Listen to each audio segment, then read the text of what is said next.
So I'd like to introduce moderator for this evening. Malia Spencer needs no introduction, really.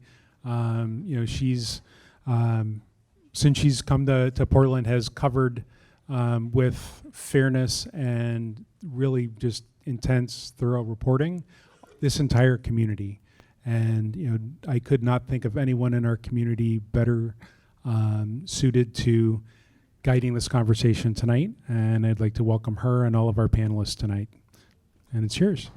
Thank you. Let's see, am I on? Well, thank you for that. I'll do my own shameless plug is that I'm at the Portland Business Journal. I cover tech and startups and entrepreneurs. And so if you're working on interesting things, always let me know.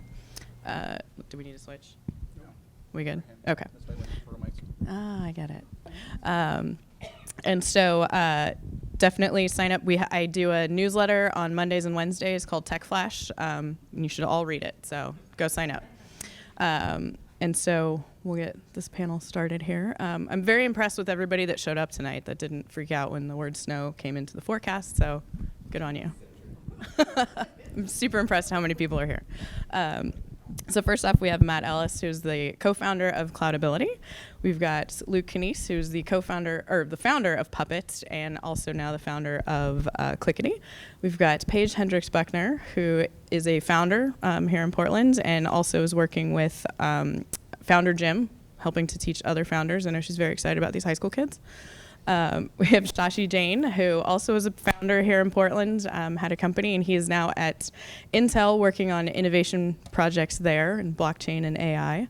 And then on the end, we have Trang Sharbaugh, who is the founder of Masa, a food logistics company. So welcome, everybody. My first question is a little bit kind of more of an introduction for each of you. If you could tell us when you got to Portland and kind of what your initial impression of the startup community was, kind of what brought you here and kind of what you thought when you landed. So anybody can take it, doesn't have to go in order.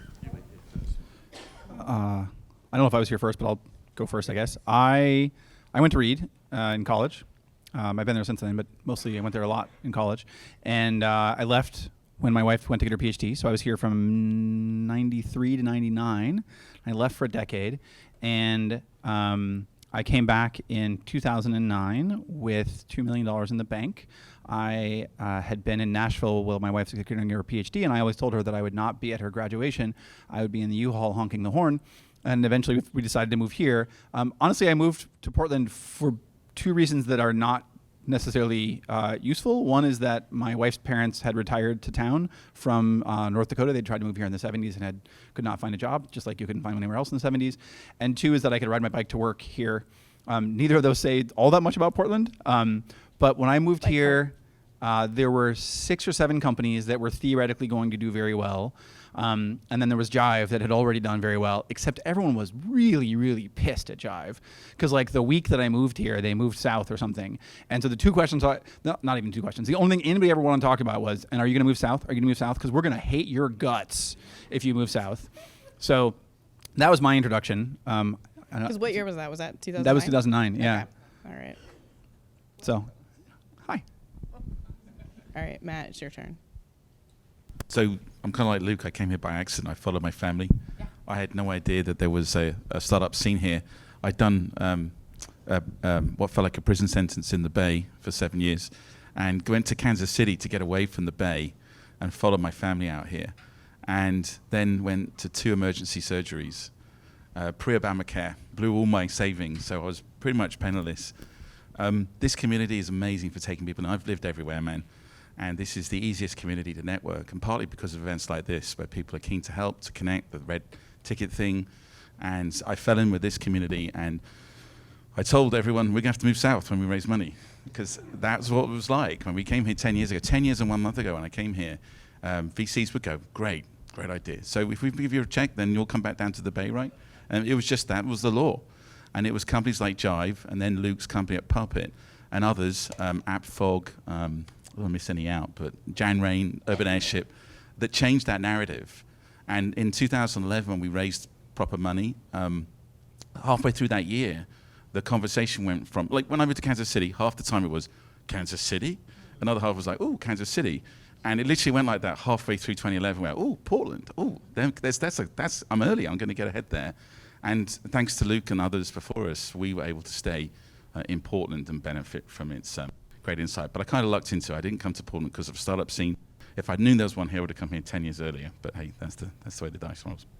So yeah, I moved here in 2000, just really quickly, moved here in 2011, came to follow my awesome husband. He runs a tech company called Workfrom. At the time, he was a software engineer for a company down in the Bay. He said, let's go to a startup weekend. I did that. I had no idea you could actually run a startup. I thought that was a really cool idea because I come from public policy and education.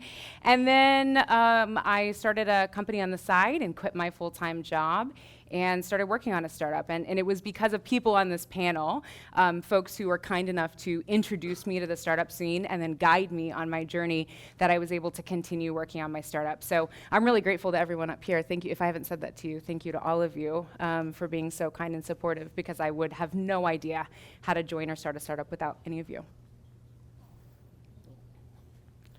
Is that okay? You all sounded really sad. You're like, fuck, she's talking. Go ahead, Shashi. That's amazing. So I'm the third member of the panel who's from Kansas City area. From Missouri too. So yeah, that's right. That's right. There's two sides of it, right? I know. Missouri, yeah, there Kansas. are two sides of it. I forgot. So what brought me to Oregon was Intel. I've been at Intel in some total of about 20 years. And during that time, I've always been kind of an entrepreneur.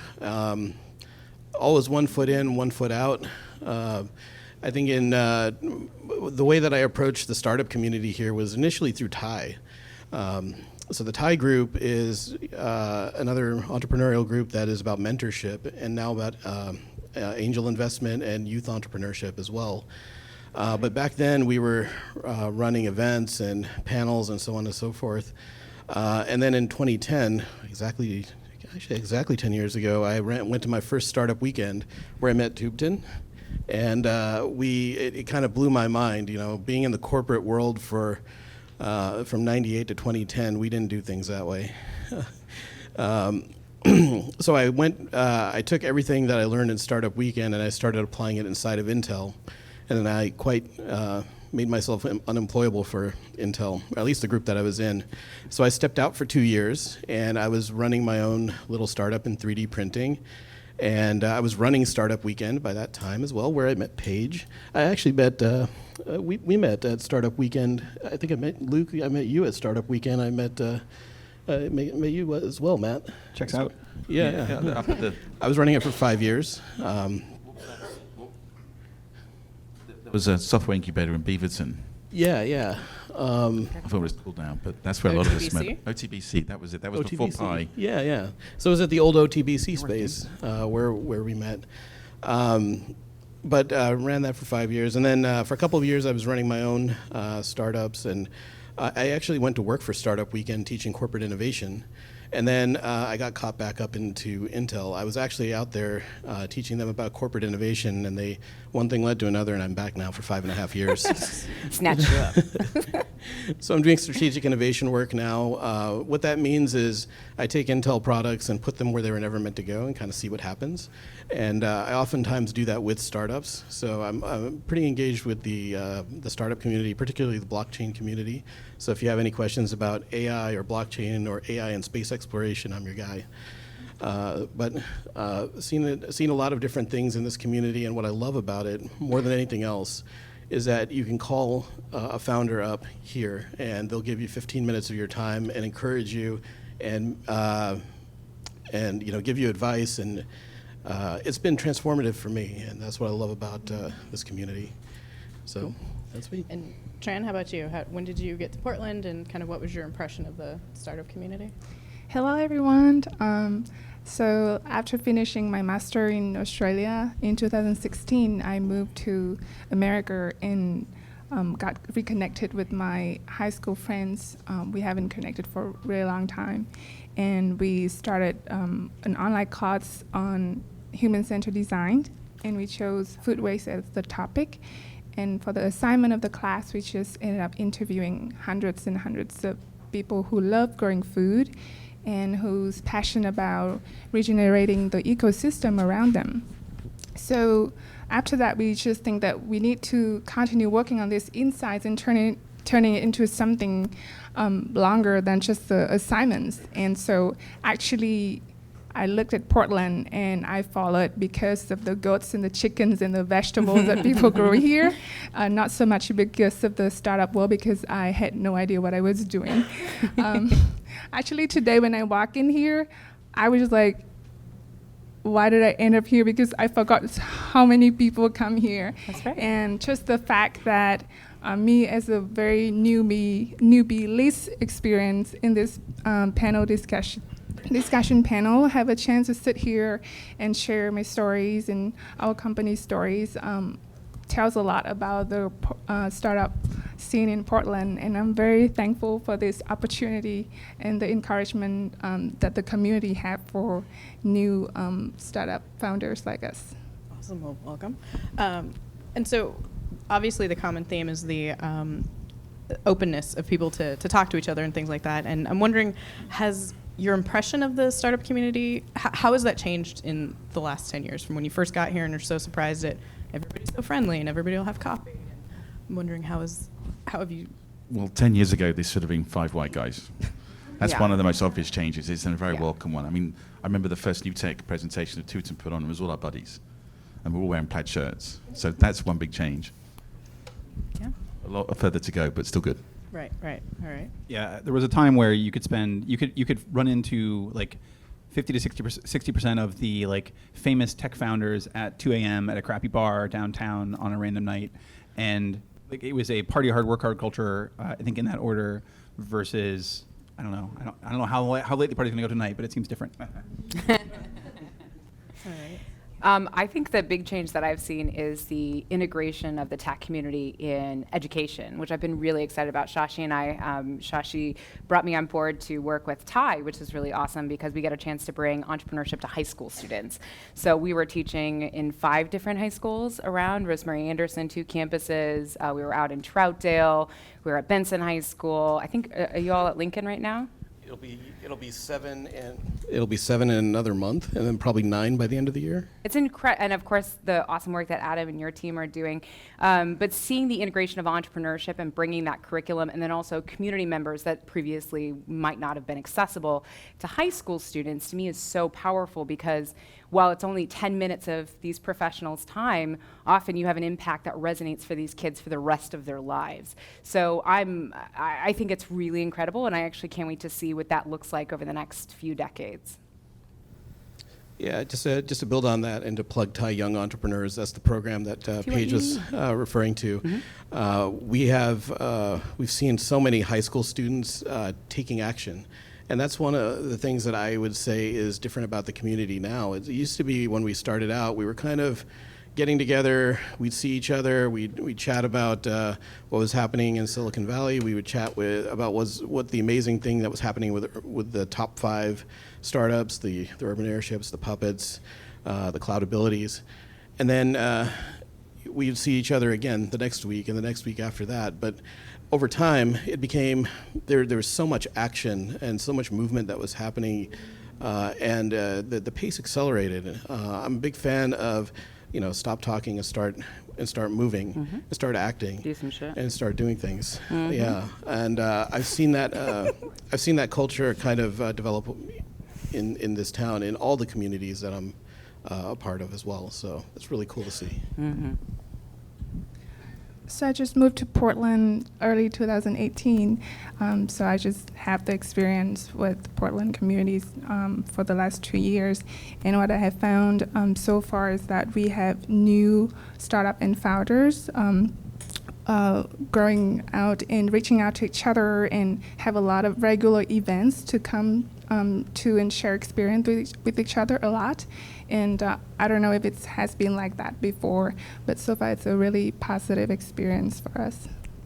And anyone who's here in the 80s or 90s, grey hair, put your hand up.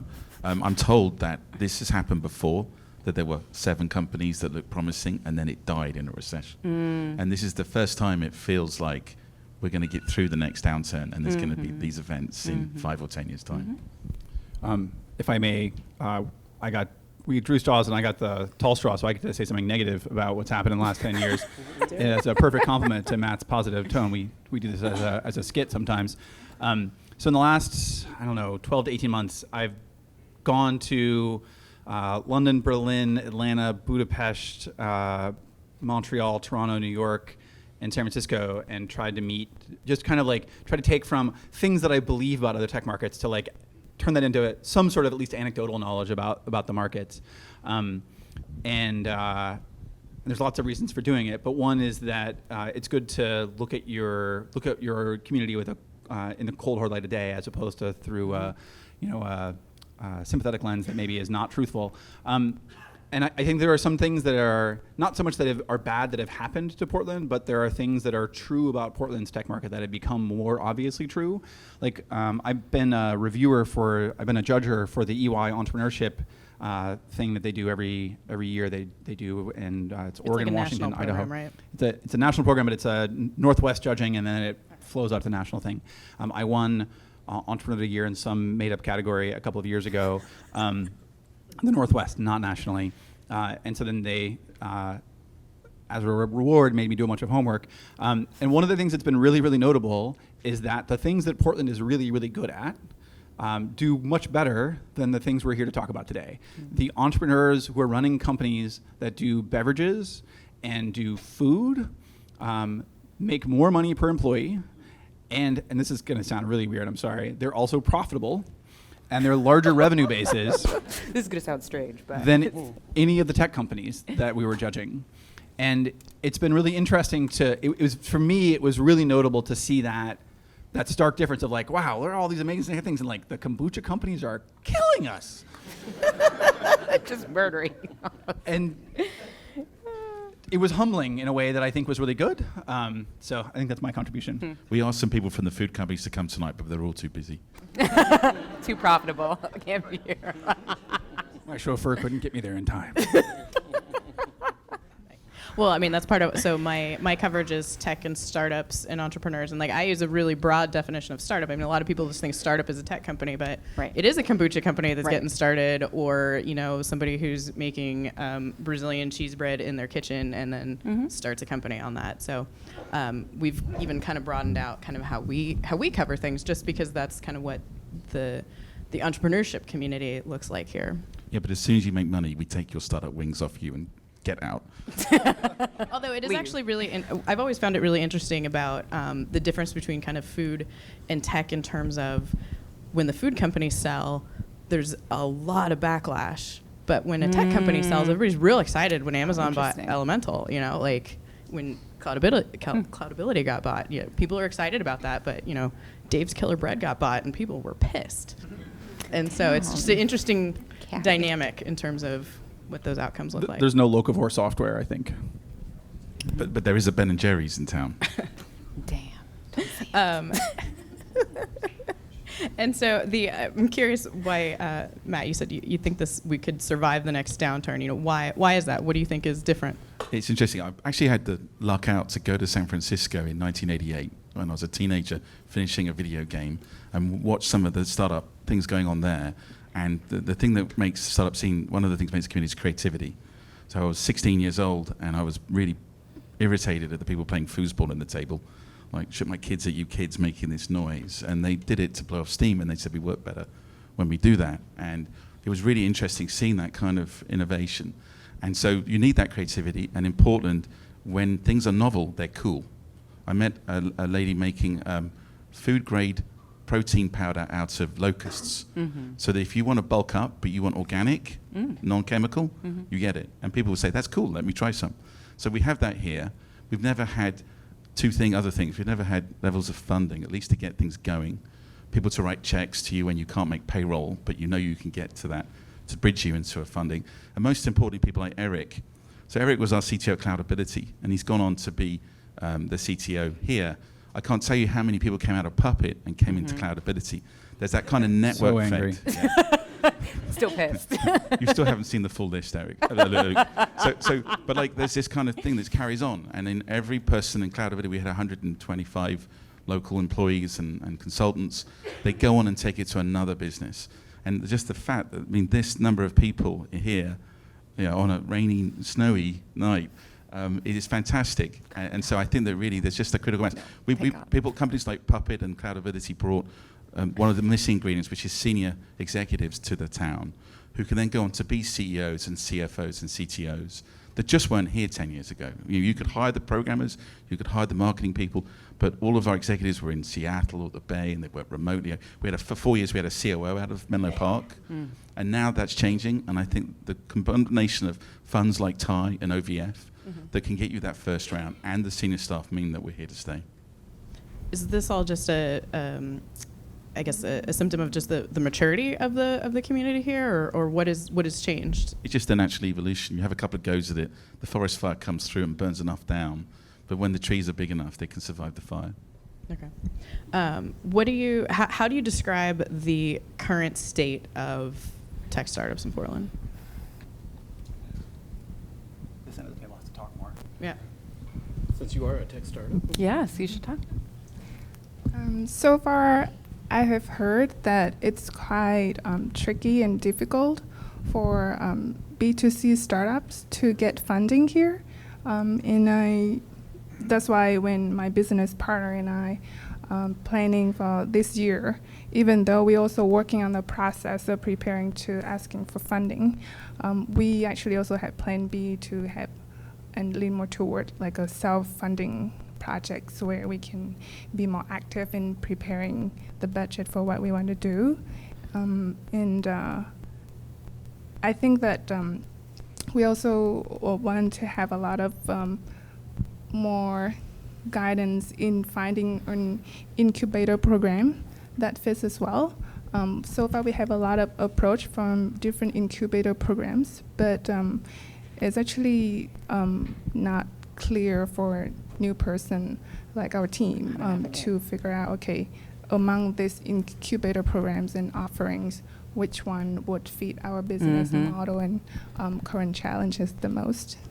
Yeah, and I just want to jump in on that too, because I think, so when I started my company was back in 2014, and then I started my second company in 2015, and I just didn't know where to go at all. And I think that the ecosystem has done a good job of trying to build up different organizations that are teaching founders at various stages how to do things like build a profitable business, right? Have a clear business model, have a clear communication strategy to talk about what you're doing, find customers, what does it mean to have traction? But I think the thing that I keep hearing from founders in private conversations is that it's hard to find really early money. And specifically in my role, I support underrepresented founders. So these are founders who are from communities that aren't reflected in the majority of startups. And a lot of the founders that I talk to, what they're hearing is like, I need more traction from you before I can invest in you. And what happens is founders in these communities don't typically have as much runway for all the reasons that we know, right? So systemic racism, bigotry, so on. And because of that, they often die out, or they'll keep going, and then when they go out to raise, they're like, you know what, you have some traction and that's cool, but you don't have a good enough revenue model for us, and then they're in this weird place. And I've seen this happen to so many founders who are going out and are raising in other markets because they can't raise locally. And I know that's part of the ecosystem maturing as well, right? But it is really challenging because it means then that the founders who are winning aren't always reflective of the communities where startups are happening. So underrepresented founders have been hustling and building startups for generations because we had to. But what's interesting now is how do we shift the vision of what a stereotypical successful founder looks like, so it includes more folks. And I think that's happening, which is really exciting. But what I'd like to see is more money in the ecosystem for earlier stage folks so that they can survive long enough to continue to prove out the traction they need to prove to get to a seed round, to get to a Series A round. On the note of the different... Before you go on, we have a request from the back. If Request. all of you can be as loud as Paige. That's If a everyone can first for me. scream, You got to be Sorry. realistic in your goals here. I'm too quiet. be Okay. as loud as Paige. Oh man, no one's ever said that. One of the great innovations in startups, right up in the area that Paige is talking about, is the Zebras movement. Was founded that's by people mostly in Portland, That's right. and it's a movement that's very different from the standard tech go big or go boom That's right. perspective, and instead is about sustainable companies and very built around gender and minorities, because in so many cases, they're so desperate the only thing they can possibly do is start a company because it's that dumb of an idea. So I think that's to me that's one great thing out of Portland, and we should be very proud of that. And we are a great place for that kind of company. And part of that work is also happening with the Accelerate Fund, right? Creating different types of funding for founders. So underrepresented founders, specifically Accelerate serves women founders looking for debt. So women go to banks, and even though they're creating businesses incredibly quickly, they're getting a very small amount of bank funding. So Accelerate wants to create a loan fund where founders can leverage debt. And so I think, like you were saying, thinking about different ways for startups to be successful, having profitable companies and supporting those companies with a really powerful ecosystem, and then the funding in the diverse ways that founders need funding will make it possible for those founders to survive and build the ecosystem. And if you are one of those founders, there is a whole new kind of capital that's just really popped up in the last couple of years called revenue-based financing, and it's worth looking into. It's and there's a bunch of things out there, and it's almost brand new, not entirely, but mostly. Hell yeah. How do you think we solve this funding challenge here? Is it just a matter of time, and there has to be more exits and people with money to write checks, or sort of what's the how do we fix it? So I have a perspective on this. I was just thinking about where entrepreneurs are coming from. That's right. And one of the things that's different than 10 years ago is I'm seeing a lot of people from the big companies like the Tektronics, the Intels of the world.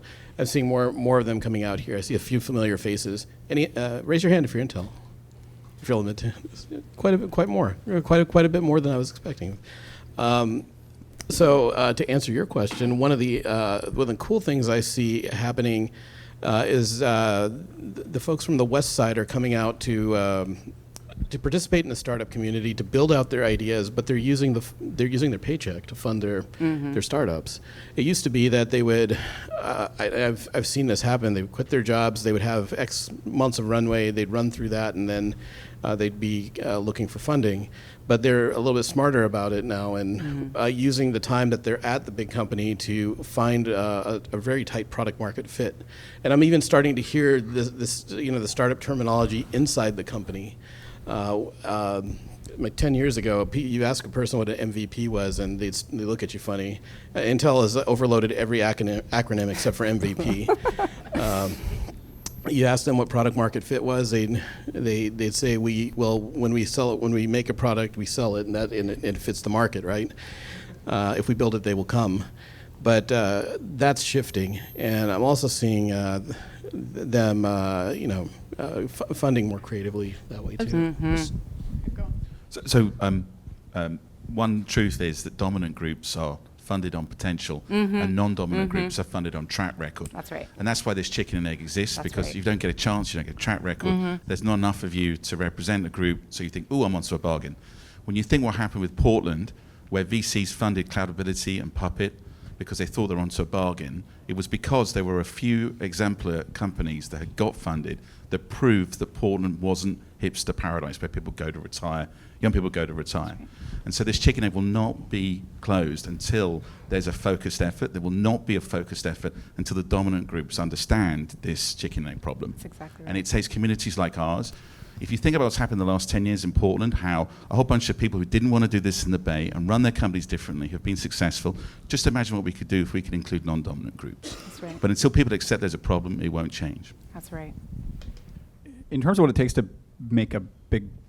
have a bunch of capital locally, that's kind of the $1 million question or the $1 billion question everyone's been asking. And obviously, if there was an easy answer, then every other city in the world would have already had done it, and we would be way too late. So we'd still be stuck. But for one, I think we're doing a much better job of integrating our market with Seattle. And the reality is, from a capital perspective, Portland and Seattle look much more like one market. When I talk to investors in Seattle, there's at least one partner who has explicit Portland coverage. They're down here all the time. There are a couple of larger funds there who are writing sizable checks into Portland. That's the right way to think about it. That's at least the second call I would make if you're thinking about fundraising, is consider Seattle to be the same funding market, because functionally it is. I don't think that's going to change. 5-10 years ago, when you looked at the funding numbers, Portland was in the top 20 market. It's no longer a top 20 market for venture capital anymore. And so integrating into the larger markets that are already there makes more sense. The reality is, though, there is a bunch of money in this state. It's just that we give it all to other funding companies in other states. So the thing that backs most investment firms is pension funds and large state endowments and things like that. We have those. But we don't usually give them to Oregon investors. We give them to California investors because I guess we think we had better returns. So one of the things you can do is get annoyed at your local government and tell them to use the money that is state money that is owned by the citizens and is owed to the citizens. Use that money to benefit Oregonians also. So that is one thing that can make a big difference. And some of that we use a very, very, very small amount to help encourage startups, but it's a very, very, it's $1 million or $2 out of a very, very large number. So that's one example. I didn't know anything about this a few years ago. It's been a very interesting process of learning about where that money goes and who it goes to. So if you're frustrated, that's the edge to be frustrated on, and look at Mat Ellis work on that. She's, I'd say, taken point on Raise That Flag and swung it wide. That's right. I'm curious. I talk to a lot of founders, and they'll express frustration at not being able to find money locally, and so then thinking, well, I guess I'm going to have to look out of state. Should people be looking at those other markets earlier, or I'm curious, Paige and Matt. A, you probably shouldn't raise money. You probably shouldn't be looking for money. You probably shouldn't raise money. Also, B, if you're dumb enough to do it, it's going to suck. It's going to be really hard. It probably won't work. So there is no world in which it's not hard. It's going to be hard no matter what. Right. I've done this before. I raised $87 million of Puppet. Everyone was like, it'll be a piece of cake. I just raced around. It was not easy. It was miserable. It was painful. I had panic attacks. It was disgusting. It was horrible. Yep. That's success. Yeah. Most people don't even get there. So let's just be clear about that. Right. And C, absolutely look everywhere you can. That's right. You got to be rational. And I think also this is the thing that I think is really important for folks to know. It's not just about getting a check. It's about getting smart money. It's about finding someone with the expertise who can give you access to their brand, their network, additional investors, if you do want to raise money, right? If that's the path you want to take. So if that's in your market, that's great. But Portland cannot solve for the expertise of every possible industry. That, like you were talking about, right? We've pollinated with a certain group of industries here that are wonderful, but there are other places to get money sometimes. And I think, by the way, as a founder raising, I was really pissed off about this, but the more that I've kind of understood the way that we build networks, right? We have expertise in different regions of the world or different cities. And so think about where those experts live if you want to raise. You want to find the experts who can give you money and expertise. And there's not just technical expertise. There's something I call emotional expertise. Absolutely. And this is a unique city in which you can be vulnerable. Yes. And I've found discussions around what went wrong, what you're struggling with, to be much more productive than ones about how I'm crushing it. And so you'll get a lot of support, you'll get a lot of listening ear. This business of being an entrepreneur is it's emotionally challenging, and you don't have to do it alone. And there's no better community on the West Coast than Portland's to get that encouragement, to keep going or to pivot. And people will open up the Rolodex. If there's someone they can introduce you to, they will help. So reach out and be vulnerable, and everyone in this room can help you in that, including us.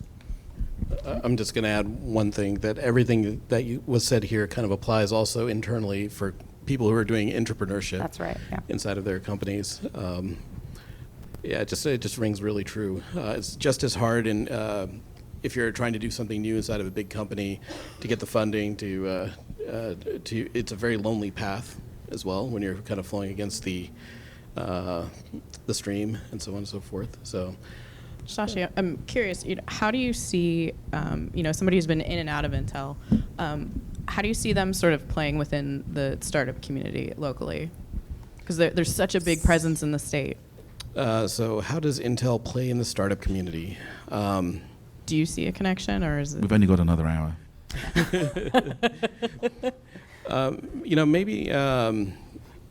Maybe not directly is the best way to put it.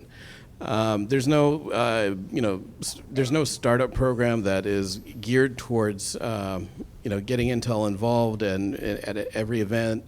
There's groups inside of Intel. First of all, Intel's a hydra, so it has has many different heads, and they're always looking at things to do. Like I think there's a machine learning meetup that's run by a group inside of Intel. There's individuals who come out and participate. There's a lot of people in the audience here who come and participate, but there's not a concerted effort to come engage the startup community. Certainly, you can engage if you're if you're fundraising, you can try to engage Intel Capital. They're usually later stage though. Once you've achieved Series B or later. And then there's also pockets of Intel that do engage early stage startups, but they'll generally want to see that you're big enough to deal with Intel. It's this thing. Let me give you a piece of advice. If you want to work with Intel, there's this thing that you've got to avoid. I call it the hug of death. All right.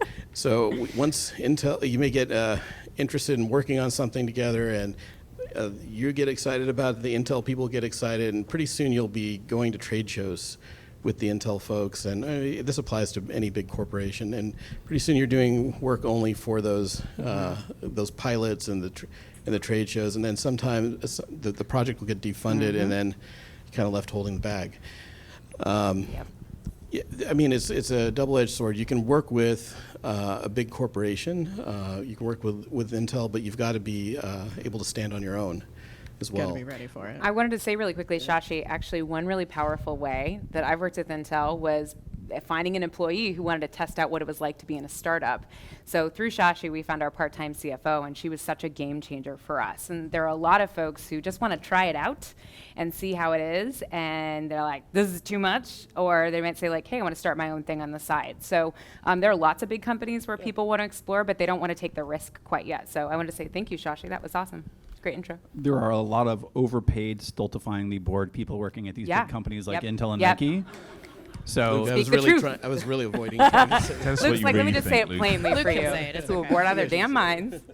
And many of them are down the street from you. They go to your their kids go to your schools.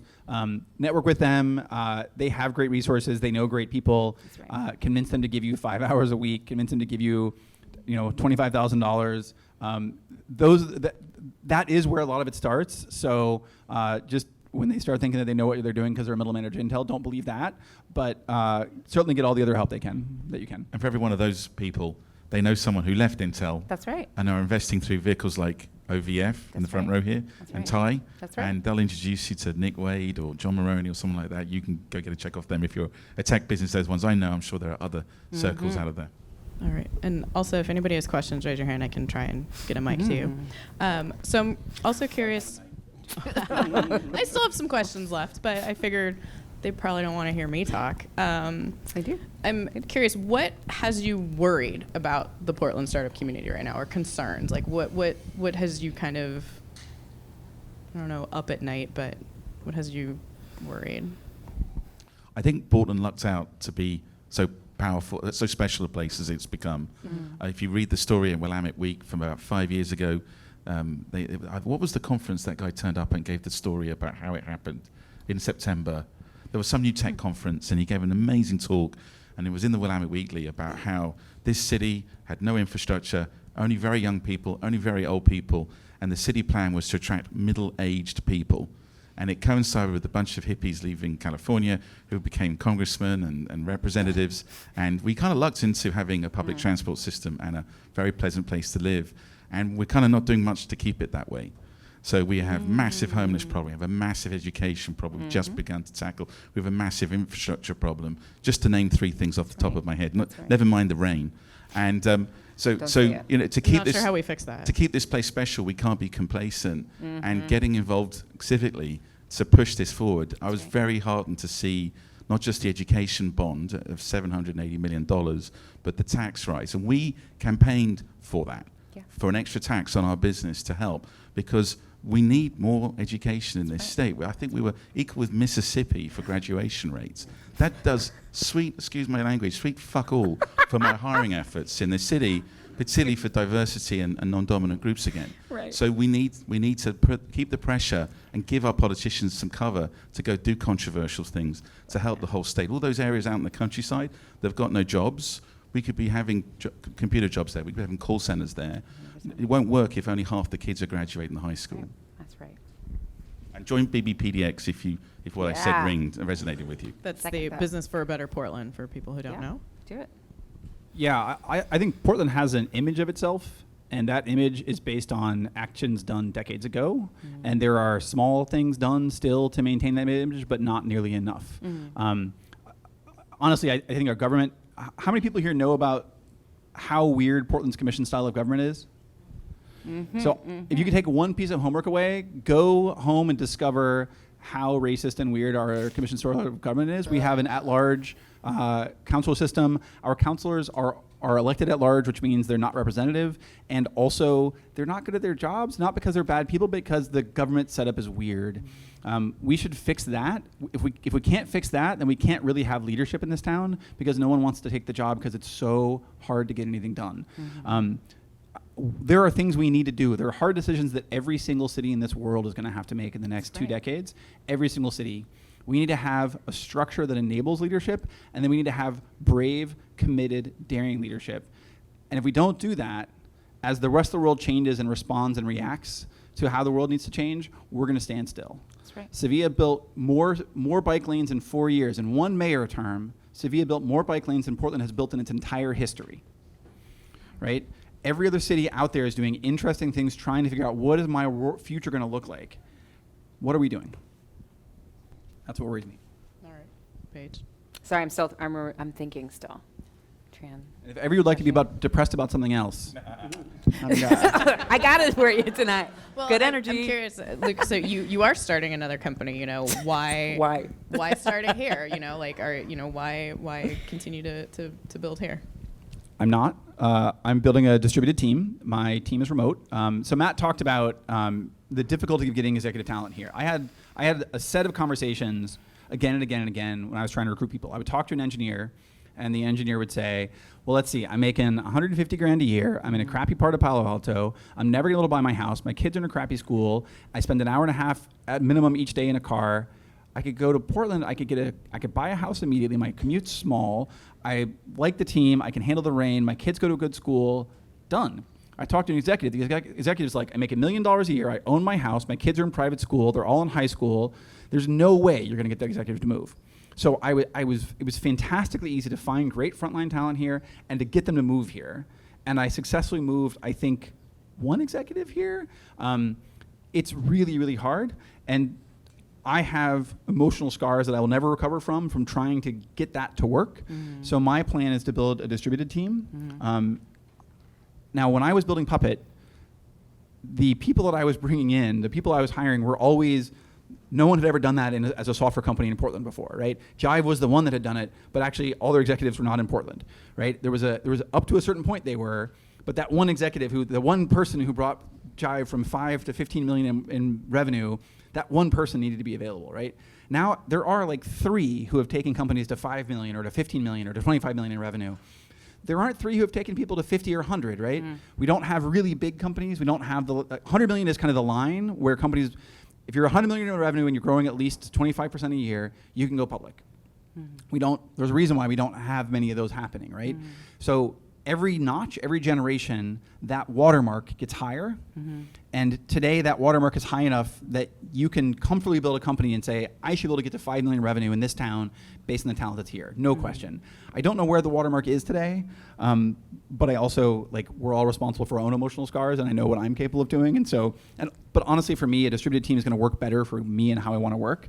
Puppet was an open source company. It was distributed in a community when I started, and then as soon as I started hiring, I did what everyone else did, which was very centralized. I regret that.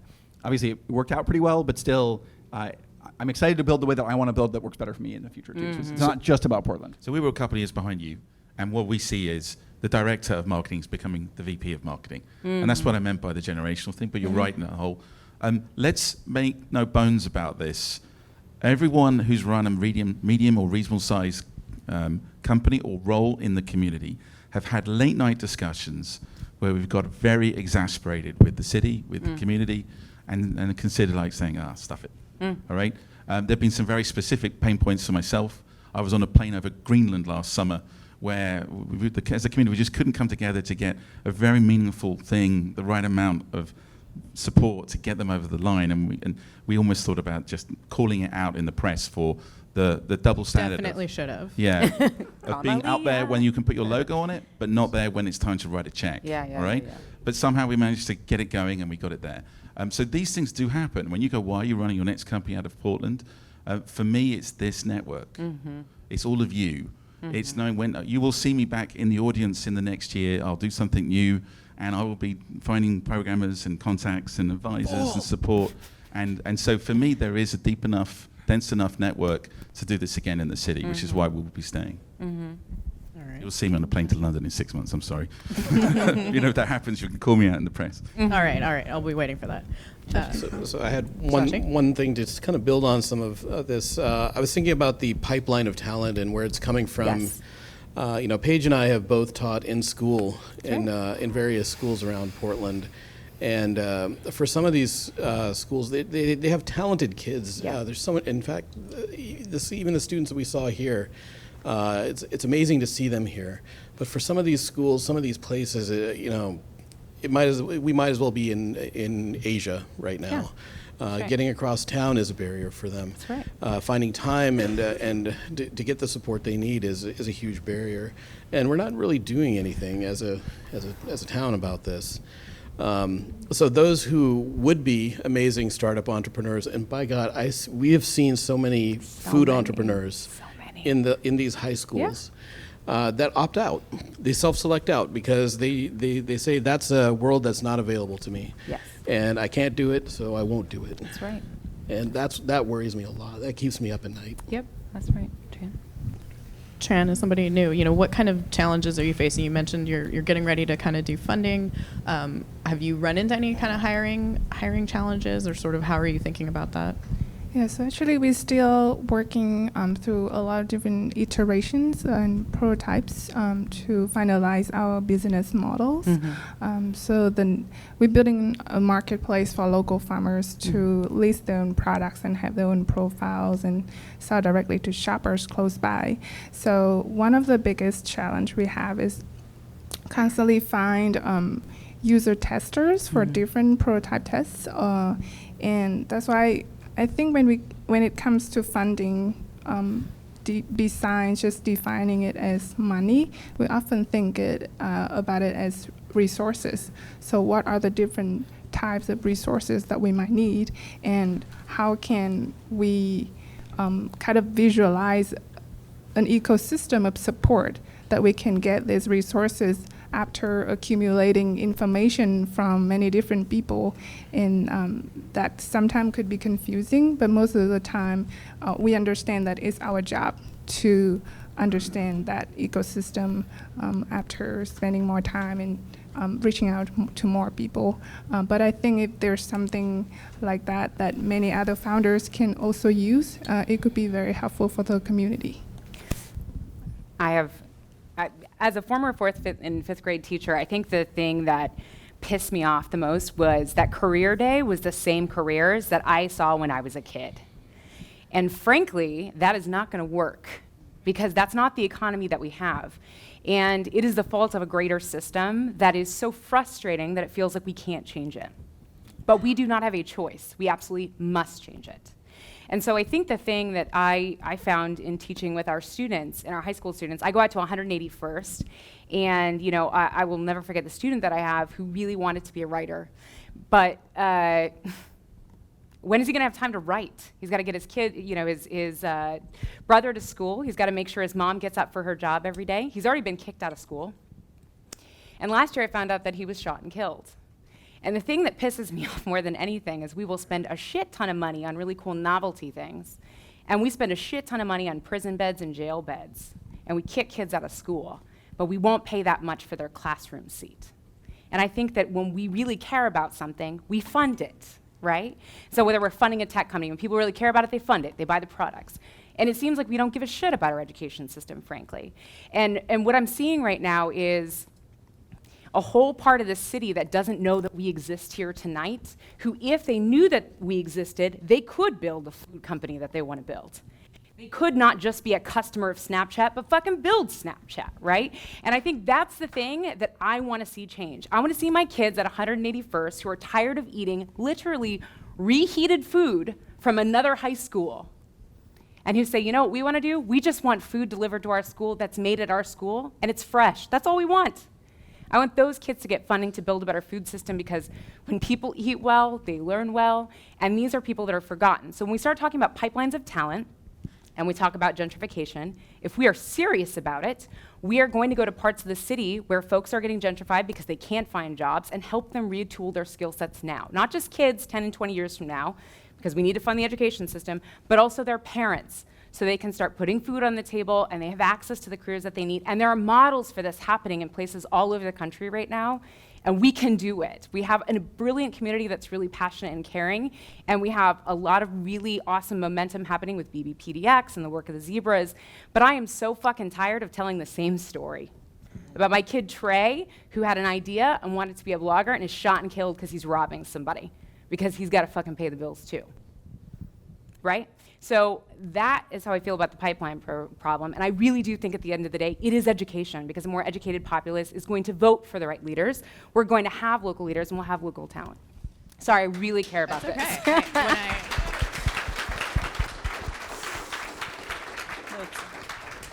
So not much keeping us up at night. Sorry, No. we're doing Hey, nothing. No, I mean, actually, that's really important, because I know when I got here in end of 2013. I was talking to one of the organizers from the Portland Indie Game Squad. Yep. And they were working with students out east of 82nd. Yep. And he looked at me and he's like, Portland goes beyond 82nd, which Yep. really struck me when he said that, because I Yeah. think a lot of people don't realize That's that. right. And there are a lot of communities out there. And I'm curious, how do people here do something to get involved to change that?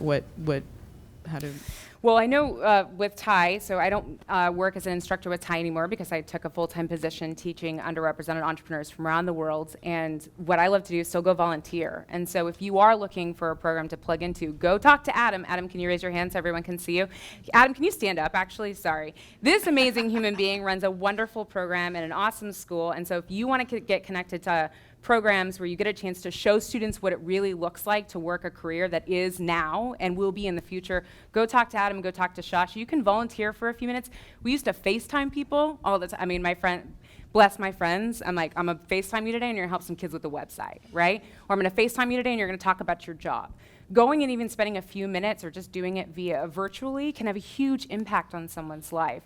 And then you can donate to those programs, or you can be a long-term mentor. For both of these programs, they're always looking for people who are willing to come and support these students throughout the year so they can see what it looks like to build a relationship, because it is, as everyone has said here, all about relationships, and students don't know how to do that until they are shown. So the division in our nation can make it easy to opt out. Yep. I went to a meeting like this with the then speaker, Nancy Pelosi, with 30 CEOs. Luke was there. We did our skit thing. And I asked everyone in the room who was born He said good overseas. things, I said bad things. It's a whole get. Actually, one time I was critical. I asked everyone in the room who was born overseas to put their hand up. And 20 years earlier, it would have been a good group of the CEOs. And in that day, I was the only one. And so I got 6 months of all caps emails. I got doxed on the internet. It can be scary to take a public position. You can take a quiet public position. And no matter what your political views, the way that you can help our tech community is to help our wider community. And the way you can help the wider community is to go to Salem and give evidence. You should go down there. It's really exciting. You'll see both sides of the argument. That's right. You'll see people lining up to give evidence. Get involved with your local civic groups and make a difference. Really re-engage. And Portland is a place where we are less divided than the rest of the country. It is actually possible to have a discussion, to have both sides. The education tax, the business use tax for education was a great example where no one got what they wanted. Businesses got a tax rise, schools didn't get enough money. Everyone had to do it a bit at a time. That's right. But you can make a difference by engaging. And no matter which side of the spectrum you are, I urge you to get involved. And the local orgs, firms like BB PDX and PBA, from each side of the spectrum, they help amplify your time. So by supporting them and having them go down there, you can go down as an individual and give evidence, you can go down there and give support, you can call your representatives. It really does make a difference in this state. There still is a function from the government. Both sides do talk to each other, do get things done.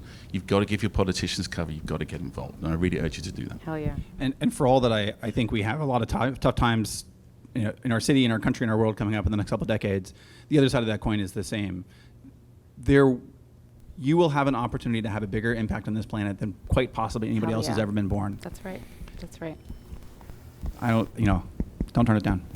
How do you, getting involved in the Business for a Better Portland, the Portland Business Alliance, those different groups that are down and working in Salem? How do you balance that with also trying to run your business every day so that you can make payroll? And You're not going to make a difference unless you do something difficult. Okay. It's like when I go to the gym, no pain, no gain. And that's what we do. We opt out because it can be painful. It's a risk. Yeah. It's just going to cost you some time. I mean, those testimonies, I've done it twice now. They're at 8 o'clock in the fucking morning. Yeah. And I live in Battleground. God It's bless 2-hour it. drive through the rush hour and the rain. But you have to do it. And when you turn up from this group in particular, you're not the normal people turning up right. complaining. You're not from one group or the other group. I'm not going to take sides in this. You're from a very different group. And people really stand up and listen that you've come down there and said something or just attended. They look at the audience, they look at the line, they look at the names on the list, and that's what gives the politicians some space to take a leadership position. I would say though, like so I completely agree with that. You got to find time for something, but also it's got to be a thing. If you're a founder, if you're in a tough place, it's got to be a thing that you can handle. Yep. We haven't talked about burnout at all. Burnout it's a real thing, I think, in all roles. Single mothers, lots of people have very difficult times. As a startup founder, I burned out at least 3 times. When I left Puppet, I was in the throes of burnout. I could barely do anything for at least 3 months. So one of the things you shouldn't do is when you're already oversubscribed and you're already on the verge of collapse, add one more thing that you can feel guilty about and do poorly at. Like, don't do that, That's right? That's right. But most likely there is a time and there is a thing that will give you energy back again and will help you feel like not just that you're contributing, but that you're actually finding another place to stand where when your work life is going hard, you've got a community life that's actually rewarding you. Yeah. And when your community life is going hard, maybe you've got a work life that's doing better for you. So one of the reasons to look for that other place to contribute is that it's not the only thing you're drawing energy from. So your work isn't the only place where you can do well, and your work isn't the only thing where you feel like you matter, right? Sometimes you just need somebody who you can call up and they will just tell you, you matter. So find more of those, but don't do it so much that don't let it hurt you in the search for it. I think that's why, and what you're both saying, and I know Shashi and I have had this conversation many times, is if we all do a little bit, it will be easier for everyone, right? So it's the reason why so many folks are having, like, Shashi, I do not know where Shashi gets it, bless him, right? He's got twins who are incredible. He's active in their lives. He's working at Intel. He's mentoring countless people. He is at all these amazing events, and that is what makes Shashi happy, and Shashi is contributing in a way that makes him happy. And if everyone could find what makes them tick the way what makes Shashi tick is something he's focusing on, then I think it would be an easier experience for all of us. So it's really about finding what keeps you up at night in a positive way that doesn't burn you out, so you can still contribute and have integrity about what you say you're going to do. And I'm, by the way, definitely been in that position where I've overcommitted myself 1,000,001 times. And so I want to second what you're saying. Take care of yourselves. Just thank you for that. That's Shashi, you're that's awesome. so amazing. Got to That's tell how- everyone. One of the things that someone told me once, and it was along the lines of what you said, Luke, that you got to find something that sustains you, that makes you feel that you draw energy from, and it can't be just a complete energy sink. And teaching with Paige has been that thing for me. And another piece of advice I got, and maybe this will help you as well, is when you find that thing that you love to do and that gives you energy and gives back, just say yes a little bit more than you say no. And when you engage, I've also been to the to Salem as well, and if you've never tried it, I think it's TAO that does the visits. You should. It's eye-opening, and it's an amazing feeling being part of the process. And I think it may sound like a drag at first, but when you go down there and you see it happen and you can be part of it, it's a real. I found it an incredible energy boost. So, TAO being the Tech Association of Oregon, for those that don't know that one. Yeah, just to continue your points, I do feel that you can just simply be curious and ask questions.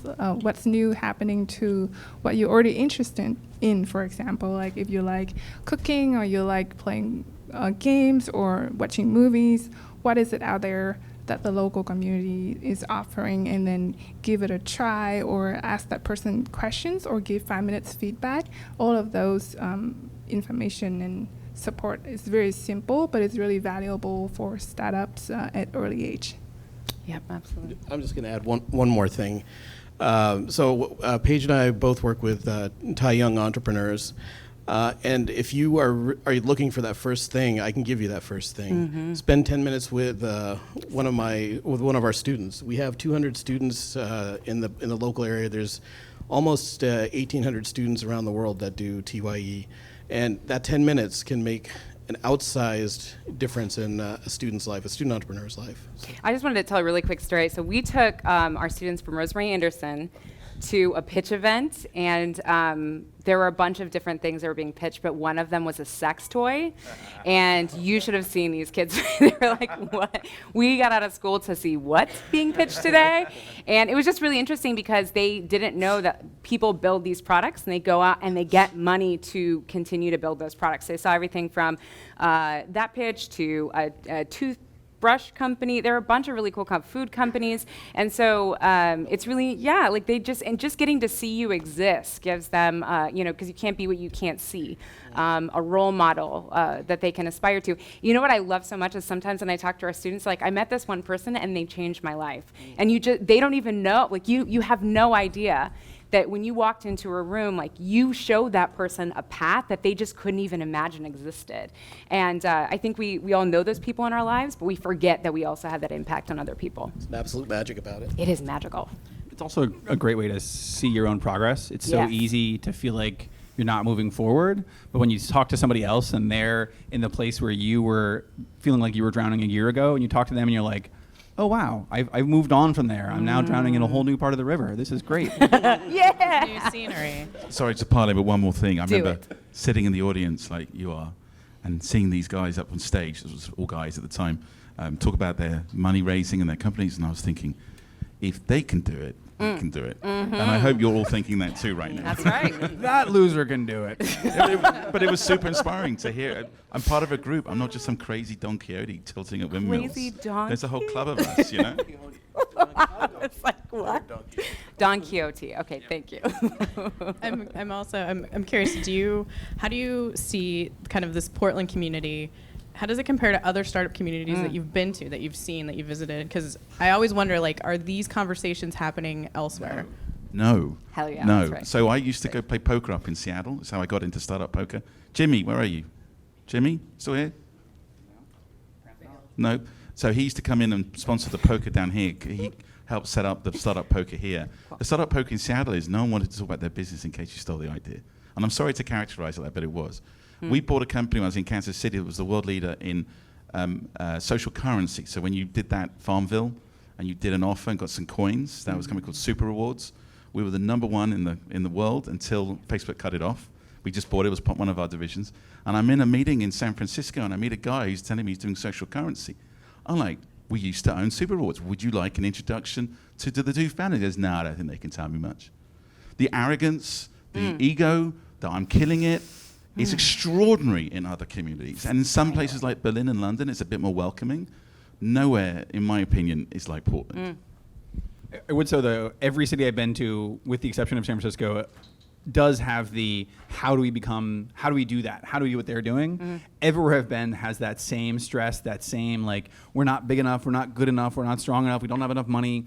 When I was in Berlin, if you have a real company, you have to move to London. But if you have a real company, you have to move to San Francisco. When I was in London, if you have a real company, you still have to move to San Francisco. When I was in New York, they were like, we're finally having real companies, and they don't all have to move to San Francisco.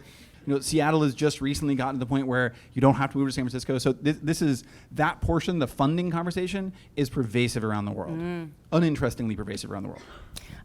So my day job that I really love is I get a chance to teach underrepresented founders how to raise capital for their tech startups or tech-enabled startups. And we have founders from 20 countries now. We've trained 11 cohorts. We're starting our next 2 cohorts 2 weeks from now.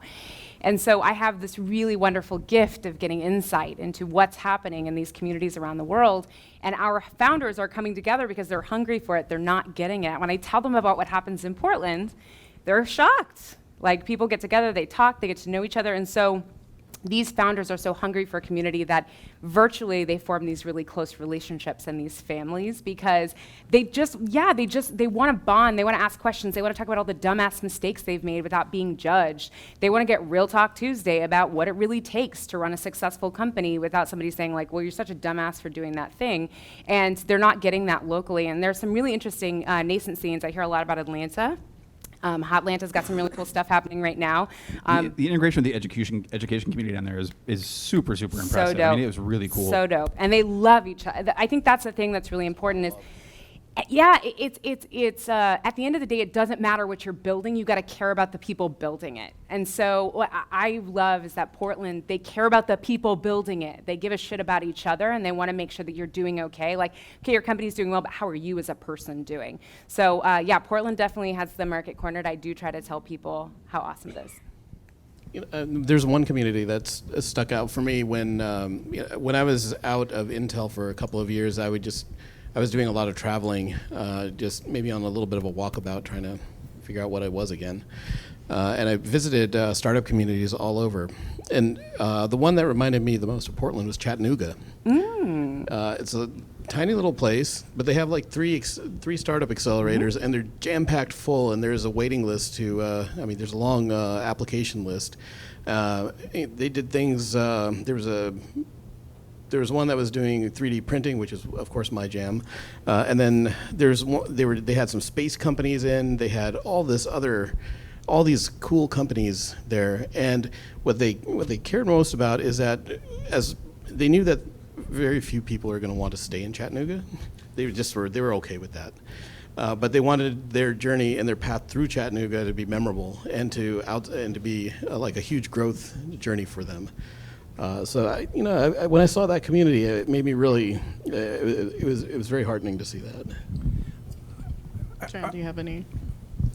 So last October, I just had a chance to come down to San Francisco for How I Built This Summit as a fellow, and I had a chance to meet a lot of founders from all over different countries and regions of the nation, and I think that the energy in the Bay Area is really exciting. But at the same time, anytime I was on a subway, on the street, I met so many founders. So as you say, it's true that here, when I came to events, it's much easier for me to know and have a deep relationship with other founders or advisors that I can eventually keep in touch regularly and learn from. So powerful. Here's sort of one piece of this. Like, we're not in competition with Berlin or London or Atlanta or Montreal or Toronto. Like, these are all great cities that are all doing their own thing, and we should want them all to thrive. We should want to thrive in our own ways. And so I think finding a way to talk about it that's not competitive, but instead, like, what can we learn from them? What awesome things are we doing that we should bring to them? What amazing things are they doing that we can bring to ourselves? What would you want to see come here from those other places? Was that a literal question or the kind of question we should be asking? That was a literal question. I think the thing that I've seen that I liked the most was Atlanta's deep integration with the education system. You've got, and they're lucky because they have a ton of Fortune 500 companies in town, and they've started to get them to move back into downtown, which for Atlanta is weird because they haven't really had one for a long time. So that integration between big companies, the education, and the incubators and accelerators, it's pretty amazing. And we've got PSU right there. We could have great integrations with our three big universities here. We don't. I don't know why we don't. I've been asking that to everybody and trying to figure it out. And I've done things at all the events. I've done events at every one of the universities, and it just feels weirdly like, we all tacitly exist but don't do anything about it. So, I'd agree. I had an argument with a high up at one of those colleges about the difference between a project manager and a product manager, and he insisted they were the same. I'm like, not in my industry. But in Detroit, it's another good example. They don't have the deep education, but at University of Michigan University of Michigan. University of Michigan? Yeah, University of Michigan. Ann Arbor. Yep. I met at that school. I was there at a week-long program I met the business, a big chunk of the business community, and it wasn't the big companies and it wasn't the small companies. It was those medium-sized, profitable companies that have a lot of political sway, and they were very proud about repopulating the downtown centre. They were all trying to bug me to go down with them and have a look, and I did. And the same in San Antonio, both examples along with Atlanta, where there's, I'm not sure about the education side of it, but you have the support of the profitable businesses in the suburbs saying, let's make our city viable again through entrepreneurship, which was really a refreshing change. Yeah, Sometimes it feels like we're fighting the older companies here in Portland. And I think what you're talking about too is something we saw from this delegation of folks from Kansas City. And so I'm from a really small town in Southwest Missouri. And what was really cool is I know how challenging it is to live in the South. And what I really appreciate is that they were willing to have a conversation about really tough issues, like what's racism like here? How's it stopping your community from growing in the way that it needs to grow? And I think the more that we can have those conversations across communities, it allows us all to feel comfortable saying we don't always know how to navigate them the right way, and that we're going to try to do it together and learn from each other about how we've battled with gentrification and how we've done economic development in a way that's lasting for everyone in the community and not just certain groups. So I think the more cross-pollination we can do, the better. We learn some really cool stuff. Cross-pollination is something that comes easy in Oregon. Yeah. It's scary. It is. Yeah. It's awesome. Yep. What do you think the community looks like 10 years from now? Like if we have this panel, end of the decade. You're gone? No, I don't know how to answer that question. I refuse to try to answer that question. It's too hard. Things are hard to predict, especially the future. Bill Gates says that people tend to overestimate the change over the next 2 years and underestimate over the next 10. And if any one of us were to describe this day 10 years ago, what the community looked like today, we would have been called lunatics. So I think that, as Luke says, it's kind of hard. I hope it will be a thriving, diverse, growing, exemplar startup scene. I worry that we'll be no further ahead than we are today. Anybody else want to take a stab? If I was pretending to read a newspaper or a headline from 10 years from now, Tony Stark can time I would love travel. to see, 100% graduation rate. I would yeah. love to see, in the community section, it's something about student startups. A startup of the week. Something new that they're doing. Students taking chances. I would love to see. I would love to think that we would be able to open up new communities or new types of technology. One of the things that so I run my community is the Portland 3D Printing Lab. There's about 1,500 of us, including one of my guys right here, in the front here, who are looking at additive manufacturing and what we can do in the region, and it's absolutely astounding. We are the second biggest 3D printing community in the world. Wow. There's 1,500 of us. Who'd have thought? But we've got all the pieces here to make something really great, and what's missing is vocational education. Is high vo-tech. These people who can operate and make machines, make business out of these amazing magical devices. So 10 years from now, I can imagine us setting up what's called a BAM, a big additive manufacturing area for economic development. And interesting things can come when you pull all the strengths together, and the strengths are here. We're just not pulling together. There's one thing I would say about the future of Oregon, which is that this might be a bit pithy, but to me, talking about the future of Oregon without talking about timber is like talking about the future of Detroit without talking about cars. There's this thing that used to run this state, and it doesn't anymore.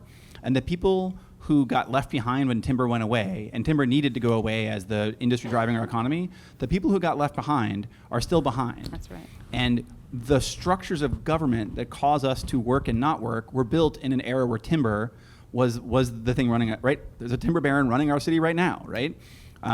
So part of the story of our future has to integrate the past that was never fixed. I don't know what that integration looks like. I don't know what that answer looks like. But there's no way our future is written without finding someone to wrestle with that. That's exactly right. Interesting. Which kind of brings me to another question I have is about, what city policy or state policy do you think could be done to kind of foster startups moving forward to change things? Are we? I don't know. Are we out of time? I don't know what the rules are. Tubbs and Western. It's like, So you got to answer this one. talk forever. What policies? Yeah, is there any like specific city policy, state policy that you think could be enacted that would really help startups like tomorrow? I think maybe in the next 10 years, there will be a lot of job replacements. So probably there will be a new group of people doing many new different types of startups. And so if the city has a certain set of support that give those people freedom to be able to follow their passion and continue their startup dream in a long-term journey, then it will be something that really helpful. One of the reasons that Chattanooga has that interesting thing is they were one of the first cities to commit to community-wide gigabit broadband. So we could commit to our entire city, not just west of 82nd, but the entire city actually having good access to high-quality internet for the low price that a city could provide it, instead of the ridiculous high price but low quality that our industry titans provide. We could look at Estonia and say Estonia has set out to be the world leader in digital government. We could look at them and say, we're going to be the best city, we're going to be the best state in the world at digital government in the country. We're going to lead America the way that Estonia is showing how to lead the world in this way. We could look at, those are things that to me are relevant to what we do and would be the government kickstarting this. The government came up and said in 10 years, every single government record is going to be digitized, it's going to be digital first, with local talent and local companies. Because Digital you can't, records would make my life easier. Yeah, I was Right? gonna say, for ya, easier. Exactly. Way and that's easier. super relevant to us. Yep. I don't know that it helps the whole city and the whole country and the rest of the way, but as somebody who recently had to file to have an employee in Tennessee and in California, I can tell you the difference between being online and not is pretty massive. I don't think my letter has arrived in Tennessee yet. I was just going to say, Just slamming Tennessee today. Okay. it's not that bad. Sorry, God, it's coming for other states. I was going to say, if you want to see more entrepreneurship, give them healthcare. Yeah, God. Oh my God. 100%. Oh my God. I mean, 100%. yeah, whatever way you do it, just get it done. Hell yeah. You know, if you don't have to worry about that, then the funding frees up from your runway frees up. Yeah, I'll just leave it at that. We have all these questions like you're not allowed to ask people if they're about to have a baby and things like that. Pretty soon we're going to have the like you aren't allowed to ask people if they have health care, like because a lot of startups if you have an employee that needs health care, like you can't afford them and they can't come to your company. Yes. I'd like to echo what Trang said. I mean, for a startup scene, whether you're food or tech or footwear, people aren't going to keep coming to Portland or stay in Portland unless there's a dream. And the dream, the vision, it has to be felt that it's viable. We as a community do some of that, but we also have to lean on the broader things to change, that we can afford this stuff. And as I said earlier, if we deal with the healthcare, if we deal with the, you're not going to live in your car if you fail. Yeah. And you can get across town without a car. Imagine that. Imagine how much entrepreneurship would happen if you felt confident you could get some cheap housing if you had to go work in Whole Foods, that you could get to work on a bus and that you could get education and healthcare at a reasonable level, then you would be able to pursue your world-changing dreams. And I would say this sounds hard, but every other developed nation in the world has figured Is this out, doing it, yeah. right? Like Totally, there are 100%. answers. It is solvable. That's right. So this is an idea that I have. My husband pitched it, which I appreciate him so much.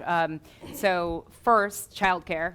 So people who have children and don't have access to childcare, you can't often participate in meetups or go out and about and do things when your child's not in school. Notice the total lack of children here tonight. No children here tonight, right? For a reason. And my husband. sorry. Oh, One hey, kid. welcome. My We're bad. glad you're here.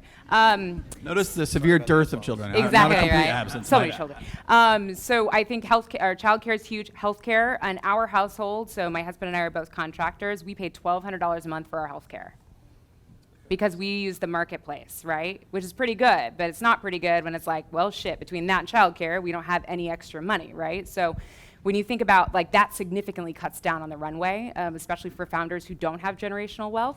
So what I would do is I would think about going out to communities that are underrepresented, bringing accelerators and incubators. So you have the talent, you have the support and the expertise, the space where they can meet and they can get support, like close to schools where their kids are going so they can be there during the day. And then I would say subsidies for people who are not making a certain level of income to afford healthcare and basic utilities. They can survive long enough if we can't get them funding early stage.